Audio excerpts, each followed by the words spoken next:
Hi everyone, my name is Brad Wicks and I'm one of the managing partners at the Denver Video Company. Today we begin our first in a series of video blogs that will address lighting business videos. We call this a series of video blogs for the uninitiated, and by that we mean that it's not for professionals but for anybody who's interested in making better looking business videos. In the video today we're going to be addressing some vocabulary that will help you better understand some of the lighting concepts that we'll share in the upcoming videos.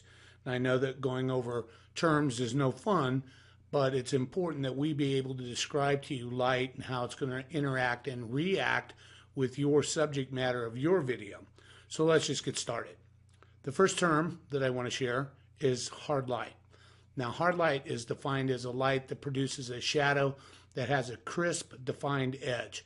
The shadow is either there or it isn't, but there's no transitional area between the shadow and the light. In the example below, you can see that the shadow cast by this marble in this hard light environment has a really defined edge. The next term is soft light. Now, soft light is defined as a light that produces a shadow that has a vague edge. In the example of the marble here in this soft light environment, you can see that it has a vague or fuzzy shadow line. To better understand these two types of light, let's take a look at a real life situation. In our everyday experience, the direct sunlight is going to be considered a hard light, and it's going to produce a well-defined shadow like the marble on the left. During a day with an overcast sky, the light from the sun as it passes through those clouds is diffused, becomes soft, and produces a shadow with a fuzzier edge like the marble on the right. Now, in those cases where you have a very heavy overcast day, you may not even see shadows, and this would be considered a flat light. What you have to decide is which of these types of light will work best in your particular situation. Let's take a look at a comparison between hard and soft light. Hard light works best in scenes shot outdoors. The distinct shadows created by your lighting instruments are going to best match those shadows created by the sun. Now, if you're trying to create a little drama in your video, hard lighting is probably going to work best. Be careful though, Hollywood's been using hard lighting for years to create villainous looks, and you want to make sure that your spokesperson doesn't end up looking sinister. In some product shots, the use of hard light creates a real striking image, so it might be appropriate.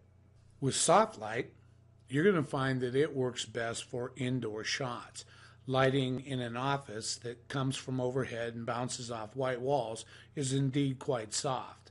Most people are going to look best in a softer light. Still photographers have been using soft light to make their clients look the best for years, and it's probably a good idea that we follow their lead.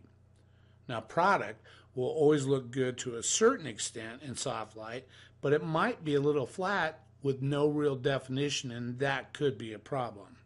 Now, in regards to flat light or light that creates no shadow, we here at the Denver Video Company avoid using it in all but the most special of circumstances, which brings me to our next concept, the theory of three-dimensional contrast. Now, this theory, simply put, states that light hitting a single object is going to produce three distinct densities. It's going to produce specular highlight, diffuse value, and shadow. It's these three densities that reveal a object's shape, its form, its texture, and its depth. In this example, the blue marble is really just a blue circle. When we add the specular highlight, the diffuse value, and the shadow, we see it takes on the form of a three-dimensional object, in this case the marble.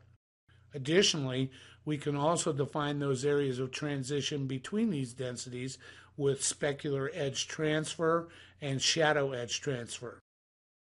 Viewers watching your video will better recognize a product's value, for instance, if they can perceive a depth and shape in your product. In the text version of this blog, we have an example of two t-shirts, one with three-dimensional contrast and one without. These examples really show this concept being put into practice. You can see those examples at our website, denvervideocompany.com. Just click on our blog tab and then open the first article in this series. That's pretty much it for this video. In our next video, we will be sharing our first lighting scheme for you to try. It's called three-point lighting.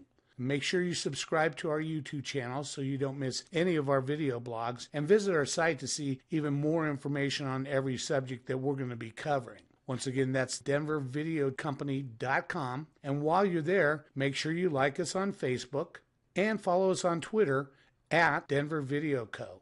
I'm Brad Wicks. Thanks for watching, and stay tuned for more in this series.